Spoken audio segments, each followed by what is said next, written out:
끝까지 사랑하십니다. 아멘. 예수님께서 이 땅에 사역을 하시고 떠날 때가 가까운 줄 아시고 자기 사람들을 사랑하시되 끝까지 사랑하셨다라고 말씀하셨습니다.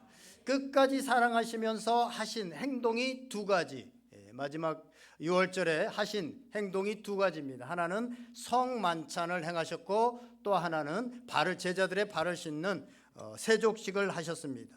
그것을 끝내고 이제 그 행동과 그 메시지를 다 종합해서 핵심적으로 말씀하신 곳이 바로 34절에서 35절 말씀입니다.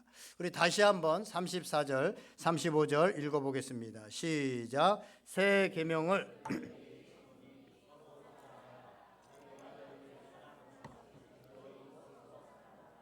너희가 서로 사랑하면 아멘. 새 계명을 너희에게 주노니 너희가 서로 사랑하라. 너희가 서로 사랑하면 너희가 내 제자인 줄 알리라 라고 말씀하고 있습니다. 주님은 우리가 서로 사랑하면 저 사람이 예수님을 믿는 사람이구나 라고 말씀을 하시고 또 저 사람이 예수님을 믿는 사람이구나, 제자이구나 라는 것을 알게 된다는 것입니다. 그러나 반면에 우리가 서로 사랑하지 못하면 실제로 예수님의 제자라고 할 수 없고 예수 믿는다고 하는 것이 뭔가 굉장히 부끄러워집니다. 예를 들어서 말씀을 늘 묵상하는 큐티하는 그런 성도가 어느 날 부부싸움을 심하게 했다고 합시다. 실컷 부부싸움을 하고 말씀은 늘 묵상했던 것이기에 말씀을 묵상한다고 성경책을 펴보세요. 그러면 함께 있는 배우자가 뭐라고 생각하겠습니까? 잘한다. 조금 전까지만 하더라도 성질 대단하더만 말씀 묵상한다고? 말은 안 할지라도 그런 생각이 들지 않겠습니까? 늘 새벽 기도하는 성도가 저녁에 실컷 싸움을 하고 새벽에 일어나서 새벽에는 늘 갔으니까 새벽 기도한다고 가면 뭔가 뒤가 뜨끔하고 뭔가 뒤에서 잡아당기는 뭔가 소리가 들리는, 어제는 안 믿는 사람처럼 참 대단하더만 그래도 새벽이라고 꾸역꾸역 가는 거 봐. 이런 소리가 뒤에서 이렇게 막 들리지 않겠습니까? 그래서 싸우고 용서하지 못하고 사랑하지 못하면 예수 믿는 것 자체가 부끄러워집니다. 오늘 예수님께서 말씀하신 서로 사랑하라는 말씀은 너희가 나를 믿으면 되도록이면 사랑하려고 노력해라 라고 하는 권면의 말씀이 아니라 반드시 그렇게 해야 된다라고 하는 명령입니다. 준엄한 명령입니다. 왜냐하면 사랑하는 것에 우리가 예수님을 믿는가 하는 것뿐만 아니라 구원의 문제가 달려있기 때문에 그렇습니다. 성경은 분명 사랑하지 아니하면 하나님의 자녀가 아니요 영생이 그 속에 있지 않다라고 그렇게 말씀하고 있습니다. 요한 1서 3장 10절을 보면 이렇게 말씀합니다. 그러므로 하나님의 자녀들과 마귀의 자녀들이 드러나나니 무릇 의를 행하지 아니하는 자나 또는 그 형제를 사랑하지 아니하는 자는 하나님께 속하지 아니하니라. 아멘. 의를 행하지 않는 자나, 이 의를 행하다라는 것은 디카이노 쉬네라고 하는 말인데 우리가 완벽한 어떤 도덕적인 윤리적인 행동을 하는 것이 아니라 관계입니다. 하나님과 주님과의 관계가 회복되어지고 사람들과의 관계가 회복되어지는 이것을 바로 의다라고 말을 하고 있습니다. 그 의를 행하지 않는 자나 그 형제를 사랑하지 않는 자는 하나님께 속하지 아니한 자다 라고 그렇게 말씀하고 있고, 조금 더 내려와서 14절에서 15절 말씀은 이렇게 말합니다. 우리는 형제를 사랑함으로 사망에서 옮겨 생명으로 들어간 줄을 알거니와 사랑하지 아니하는 자는 사망에 머물러 있느니라. 그 형제를 미워하는 자마다 살인하는 자니 살인하는 자마다 영생이 그 속에 거하지 아니하는 것을 너희가 아는 바라. 아멘. 형제를 사랑함으로 사망에서 생명으로 들어간다는 겁니다. 우리가 사망에서 생명으로 들어가는 것은 어떻게 들어가는 거예요? 예수님을 믿음으로 들어갑니다. 그런데 그와 동일하게 형제를 사랑함으로 사망에서 생명으로 들어간다는 겁니다. 예수를 믿는다는 것은 곧 형제를 사랑하는 것이다 라고 말씀하고 있습니다. 그러므로 우리가 예수님을 믿으면 구원을 받습니다. 그러나 사랑을 하지 않아도 믿기만 하면 구원을 받는다라는 것은 어폐가 있습니다. 사실 예수님을 진짜로 믿으면 사랑하는 자가 됩니다. 내가 예수님을 믿는데 누군가를 절대 사랑할 수 없고 용서할 수 없고 계속 죄를 지적한다. 그건 정확하게 말씀드리면 예수님을 믿는 것이 아닙니다. 왜 그런가 하면 그것은 나는 내가 예수로 살고 예수로 죽고 십자가의 복음, 나는 죽고 예수 그리스도로 사는 이 십자가의 복음을 믿지 않고 있기 때문에, 십자가의 복음으로 믿지 않기 때문에 복음의 능력이 내 삶 속에 나타나지 않고 사랑과 용서가 되어지지 않는 채 그냥 열심히 신앙생활을 하고 교회에 다니고 있고 내 안에서 사랑과 용서가 되어지지 않는 채 다니고 있는 겁니다. 화란의 성자라고 하는 코리텐 붐이라고 하는 여자분이 있습니다. 한번 사진 보여주세요. 저분인데요, 2차 세계대전 때 유태인들을 집에 숨겨준 것 때문에 수용소로 끌려가서 온갖 고초를 당하고 벌거벗겨져서 여인으로서는 견딜 수 없는 수치를 당하고 사랑하는 언니가 그 수감소에서 수용소에서 죽게 되어졌습니다. 전쟁이 끝나고 자신은 살아남았지만 독일 하면 치가 떨리고 굽기만 봐도 몸소리가 쳐졌습니다. 그런데 하나님께서 독일 사람들에게 하나님의 사랑을 전하라라고 말씀하셨습니다. 내가 독일 사람을 용서한다. 내가 독일 사람을 사랑한다. 하나님께서 독일 사람을 사랑한다 라는 것을 독일 사람들에게 가서 전해라라고 말씀하셨습니다. 도무지 할 수 없을 것 같았지만 하나님의 말씀이니까 하나님의 말씀에 순종해서 전했더니 수많은 독일 사람들이 위로받고 용서를 받고 마음의 치유가 일어났습니다.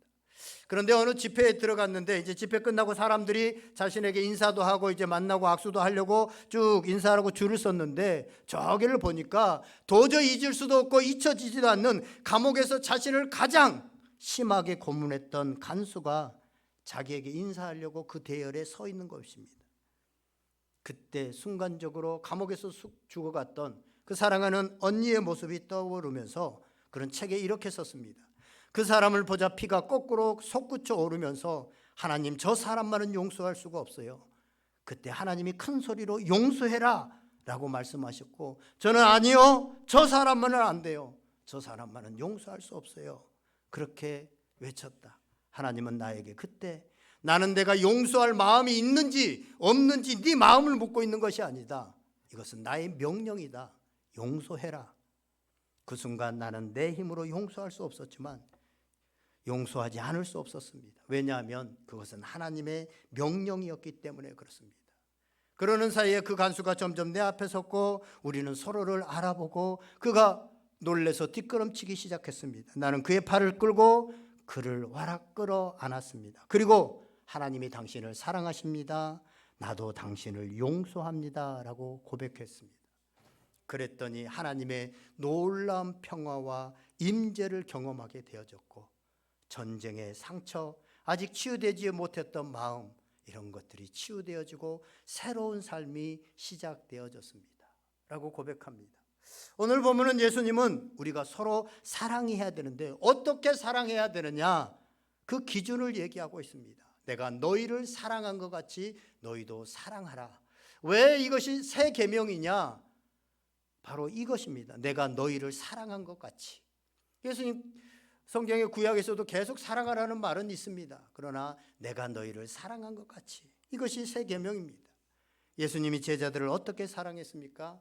예수님은 가룟 유다가 자신을 팔아 넘길 것을 아시고 성만찬과 세족식을 통해서 그 죄를 용서하기를 원했고, 베드로가 자신을 부인하고 오늘 본문에도 보면 내가 다 굴기 전에 내가 3번 나를 부인하리라 라고 하는 사실을 이미 알고 있었습니다. 그럼에도 불구하고 제자들이 다 자기를 버리고 떠나갈 것을 알고 있었지만 그들을 사랑하시되 끝까지 사랑하시기 위해서 성찬으로 한 몸이 너와 나는 한 몸이야. 내가 내 발을 이렇게 씻겨서 죄를 용서하기 원하고 나는 너희를 위해서 십자가에 죽는다 라고 하는 예수님의 사랑은 그들의 죄를 대속하여 준, 생명을 준 사랑이 바로 예수님의 사랑입니다. 이것이 예수님이 내가 너희를 사랑한 것 같이 라고 하는 사랑입니다. 그런데 우리가 어떻게 이런 사랑을 할 수 있어요?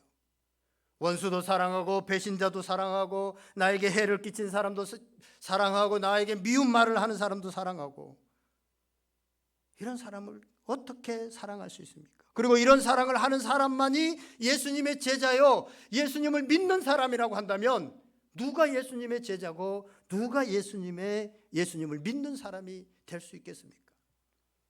그래서 우리는 십자가의 복음을 믿어야 됩니다. 십자가의 복음을 통과하고 예수님을 믿는 사람이 아닌 사람은 자기 노력으로 자기 성질대로 믿는 것입니다. 그러면 아무도 사랑할 수 없습니다. 원수도 배신자조차도 용서하는 사랑을 내 성질로 어떻게 할 수 있습니까? 여러분, 십자가의 복음을 어떻게 알고 있습니까? 요즘 수요일마다 갈라디아를 통해서 이 십자가의 복음을 우리가 나누고 있는데, 십자가의 복음은 예수님과 함께 내 옛사람이 죽고 예수님으로 예수님의 생명이 내 것이 되는 것, 그것이 바로 이 십자가의 복음입니다. 이 십자가의 복음을 믿으면 용서가 되어지고 사랑이 되어집니다. 예수님께서 내가 너희를 사랑한 것 같이 너희도 서로 사랑하라, 도저히 될 수도 없고 할 수도 없고 이런 말씀을 하고 있다는 것은, 이건 뭐 예수님이 거짓말장입니까? 될 수도 없는 일을 우리한테 하라고 그렇게 말씀하시는 분입니까? 아니라는 거예요. 될 수 있다는 겁니다. 그러니까 말씀하시는 거예요.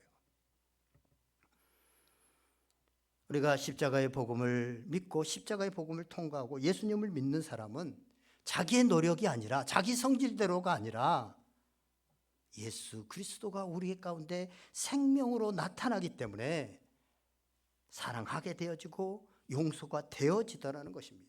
로마서 6장 8절을 보면 이렇게 말씀합니다. 만일 우리가 그리스도와 함께 죽었으면 또한 그와 함께 살 줄을 믿노니. 우리가 예수 그리스도로 죽었으면 이제 예수 그리스도로 산다는 거예요. 나로 살지 않고 예수 그리스도로 살게 되어지고, 고린도후서 4장 10절에 보면 우리가 항상 예수의 죽음을 몸에 짊어짐은 예수의 생명이 또한 우리 몸에 나타나게 하려 함이라. 아멘.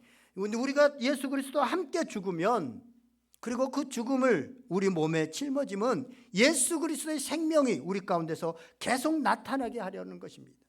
그래서 바울은 이 부활을 소망하면서 고린도전서 15장 부활장에 보면 나는 날마다 죽노라, 그래야만 예수 그리스도의 그 부활의 능력, 그 생명, 그 사랑이 나를 통해서 나타나기 때문에 그렇습니다. 그래서 용서와 사랑은 내 노력이 아니라 나는 예수님과 함께 죽었다는 것을 믿고 고백할 때 예수님의 사랑이, 예수님의 생명이 나를 통해서 예수님이 그렇게 나타나게 되어진다라는 것입니다.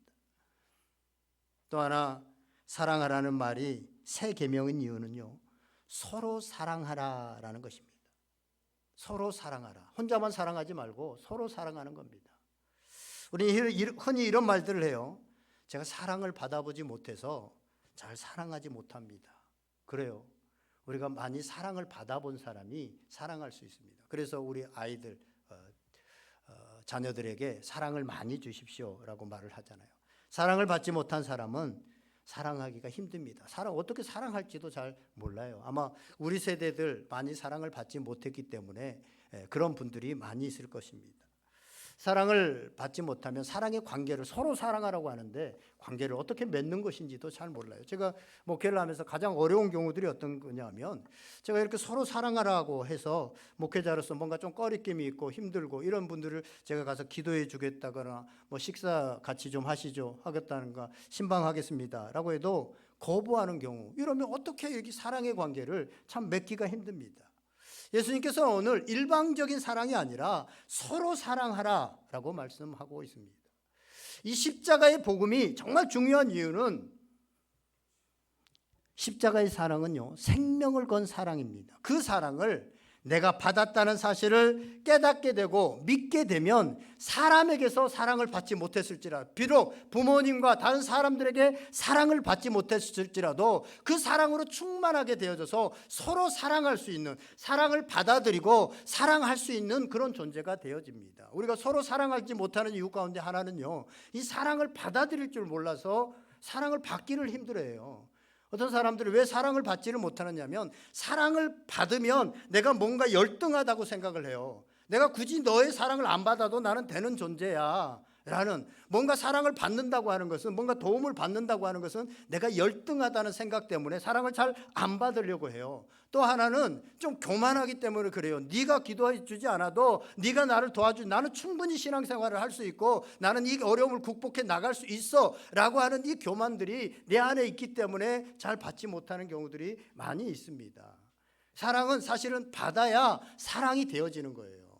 그리고 서로 사랑이 되어지는데, 이런 사랑을 받지 못했을 때 서로 사랑이 되어지지 않고 사랑을 할 수 없습니다. 간증을 듣다 보니까요, 크리스틴 김이라고 하는 한국계 미국 선교사가 있는데, 그 선교사님이 학생 때 축제 때가 되면 남학생들이 막 이제 꽃도 주고 이러면서 같이 파트너로 이렇게 데이트 신청도 하고 막 이렇게 하는데, 자기하고 같이 있는 룸메이트는 꽃도 많이 받고 꽃다발 받고 막 데이트 신청을 받는데 자기에게는 꽃다발을 주는 남학생이 한 명도 없더래요. 그래서 룸메이트가 꽃다발 받고 좋아가지고 막 데이트를 나갔는데 혼자 침대에서 막 펑펑 울었대요. 막 이게 뭐야? 하나님, 이게 뭡니까? 저를 사랑해주는 사람이 한 사람도 없습니다. 그러자 하나님께서 음성이 들려오대요. 창밖을 내다보라. 야, 드디어 하나님께서 나의 이 기도를 들으시고 핸섬한 남자, 꽃다발을 든 남자를 보내주셨구나 하고 창문을 착 열어봤더니 아무도 없고 거리가 휑하더래요. 그러면서 연이어 들려 음성이, 저 가로수들을 보아라. 저 들녘에 꽃들을 보아라. 그것이 바로 내가 너에게 주는 꽃다발이다. 야, 여러분, 가로수와 들녘의 꽃들로 꽃다발을 받아본 적이 있어요? 근데 그때 그 감격이 확 밀려오다는 겁니다. 하나님께서 봄, 가을로 저 자연에다가 꽃다발을 저렇게 많이 만들어 가지고 나한테 주는 거구나. 그걸 내가 받는 사람이구나 라고 하는 것이 느껴지게 되어지니까, 그때부터 굳이 사람에게 사랑받고 꽃다발을 받지 않아도 그것 때문에 우울해지거나 그것 때문에 힘들지 않더라는 것입니다. 그래서 주님을 사랑하고 주님을 선교할 수 있는 자리로 나아갈 수 있게 됐다는 겁니다. 요한일서 4장 8절로 보면, 사랑하지 아니하는 자는 하나님을 알지 못하나니 이는 하나님은 사랑이심이라. 아멘. 소는 소를 송아지를 낳습니다. 소 새끼 이러면 욕 같아서 송아지를 낳고, 말은 망아지를 낳습니다. 사랑이신 하나님께로부터 태어난 우리는 뭘 낳죠? 사랑이신 하나님께로부터 태어난 우리는 사랑을 낳습니다. 사랑하는 여러분, 우리 오늘의 온 가족들이 하나님의 사랑을 받는 하나님께로부터 난 자들이고 주님의 제자이기를, 오늘 주님의 제자는 사랑하는 자다, 그렇지 않으면 제자가 아니다라고 말씀하고 있습니다.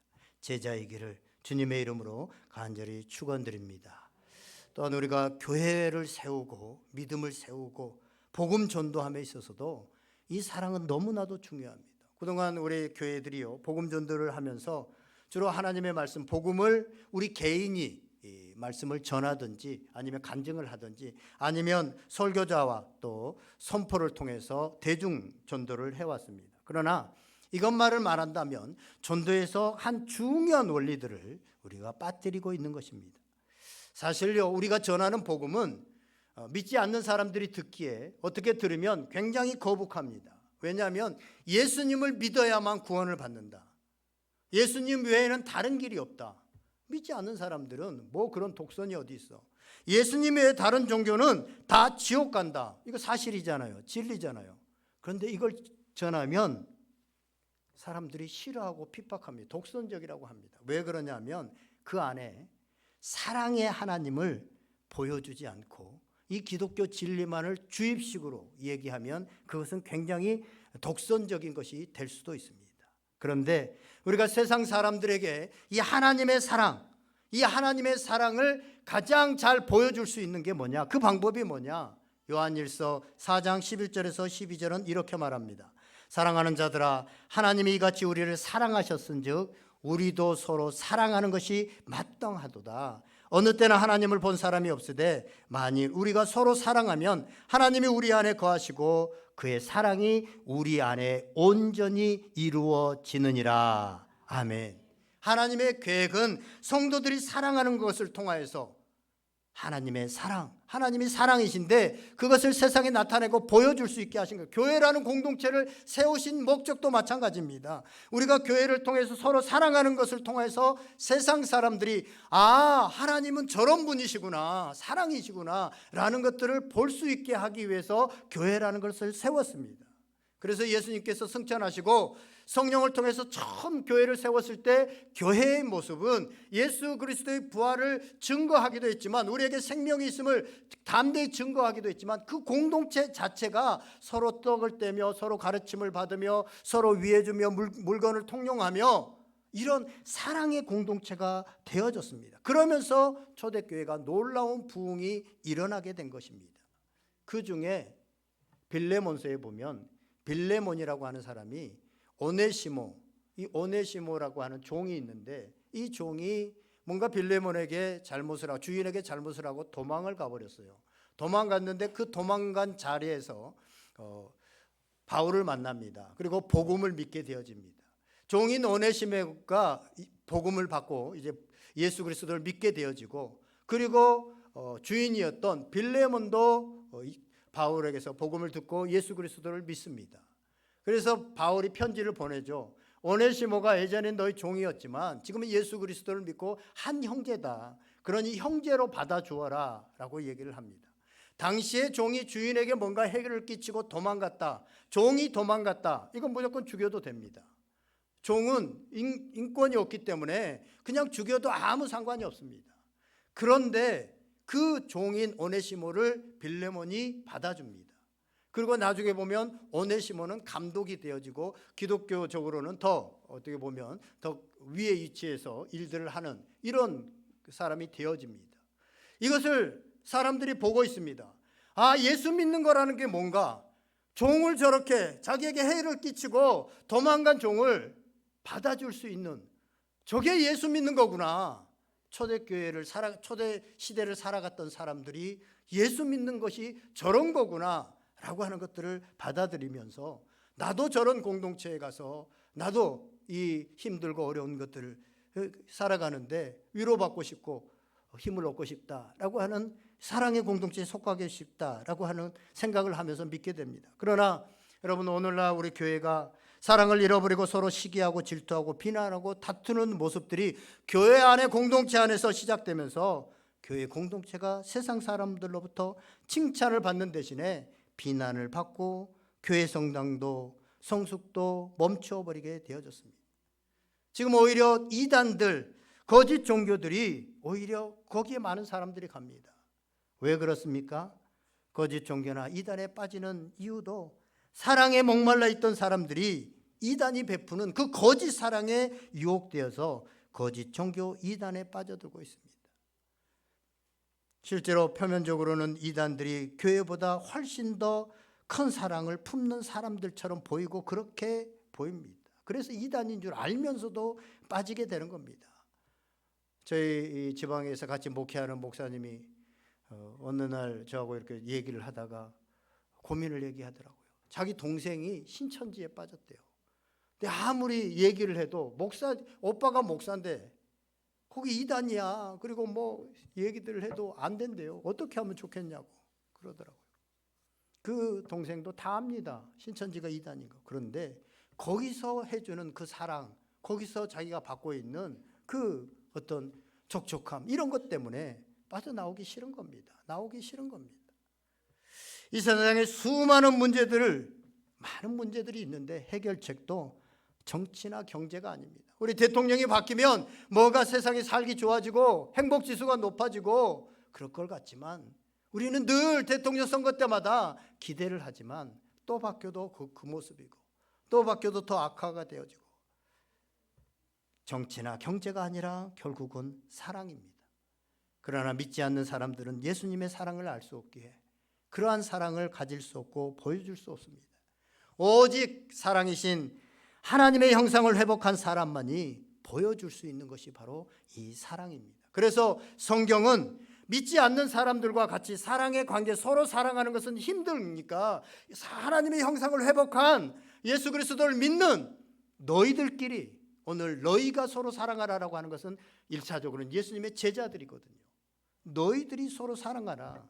그 사랑의 모습을 보면 사람들이 저기 하나님이 계시구나, 저분들이 예수님의 제자구나, 믿는 사람들이구나 라고 한다는 것입니다.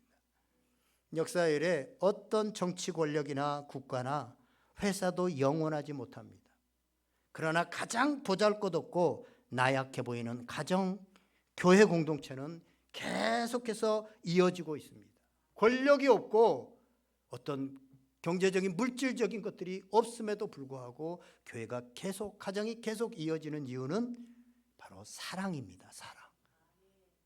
그런데 그 사랑은요, 베드로가 이 사랑을 받고 나서 깨닫게 되어졌잖아요. 그래서 베드로전서 4장 8절에 무엇보다도 뜨겁게 사랑할지니 사랑은 허다한 죄를 덮는다.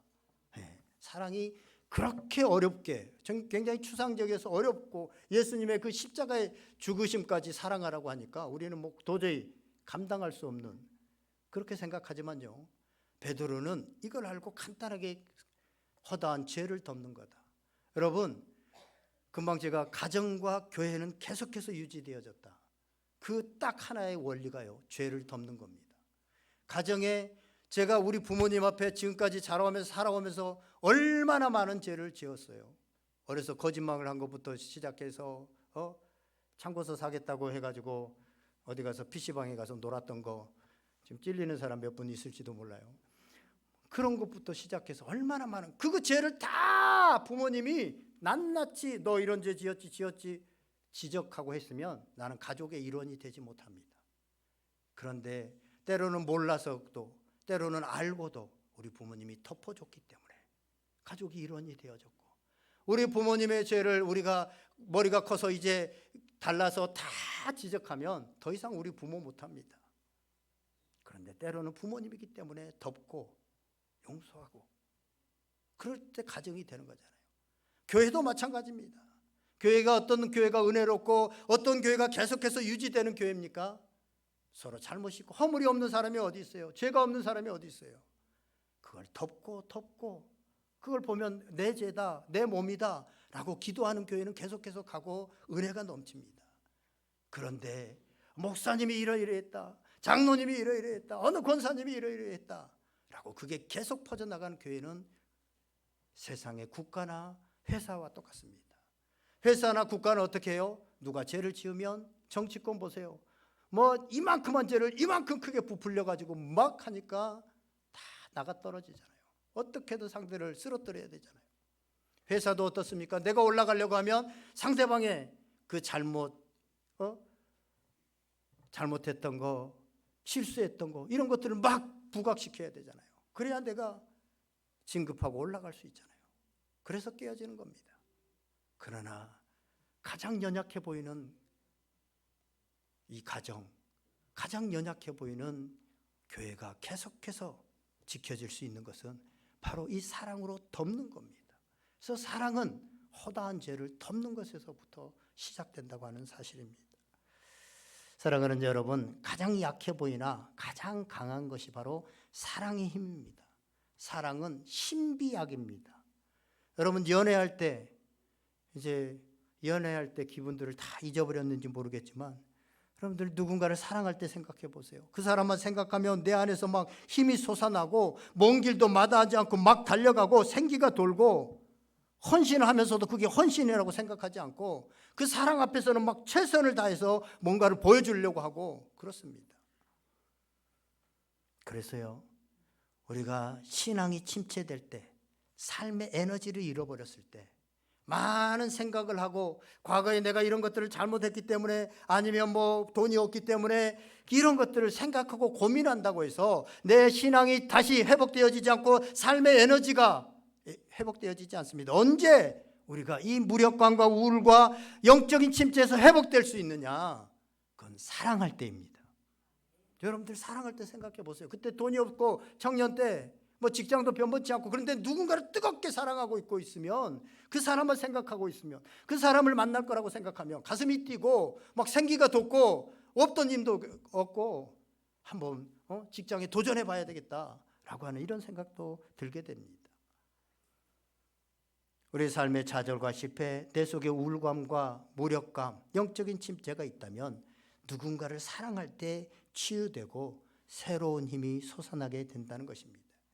이제 시 한 편을 읽고 말씀을 마치려고 합니다. 서정윤 시인의 의미라고 하는 시입니다. 예전에도 제가 한번 이 시를 읽어드린 적이 있는데 저는 이 시를 읽으면서 이 서정윤 시인이 하나님을 아는 분인지 잘 거기까지는 조사를 못 해봤습니다만 이 시를 읽으면서 이분은 이 영적인 진리를 아는 분이다라고 하는 느낌이 저에게 확 와닿습니다. 한번 읽어보겠습니다. 사랑을 하며 산다는 건 생각을 하며 산다는 것보다 더 큰 삶의 의미를 지니리라. 바람조차 내 삶의 큰 모습으로 와닿고 내가 아는 정원의 꽃은 언제나 눈물빛 하늘이지만 어디서든지 우리는 만날 수 있고 어떤 모습으로든 우리는 잊혀질 수 있다. 사랑으로 죽어간 목숨조차 용서할 수 있으리라. 사랑을 하며 산다는 건 생각을 하며 산다는 것보다 더 큰 삶의 의미를 지니리라. 사랑하는 여러분, 삶이 몸이 건조하고 재미가 없으십니까? 주님의 말씀에 억지라도 순종하여 사랑하면 됩니다.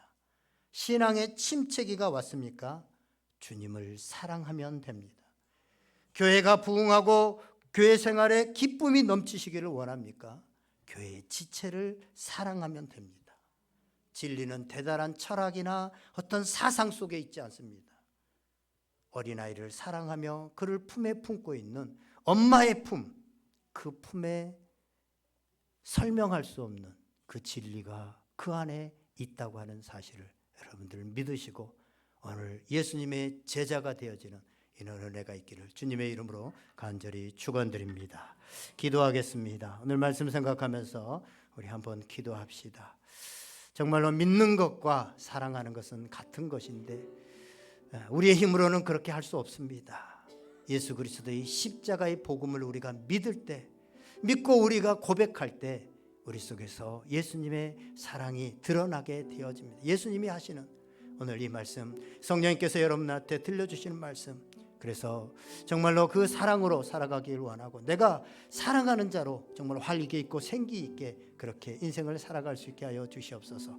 우리 말씀을 생각하면서 성령 하나님께서 들려주신 음성 붙들고 다 같이 한번 간절히 기도하겠습니다. 기도합니다.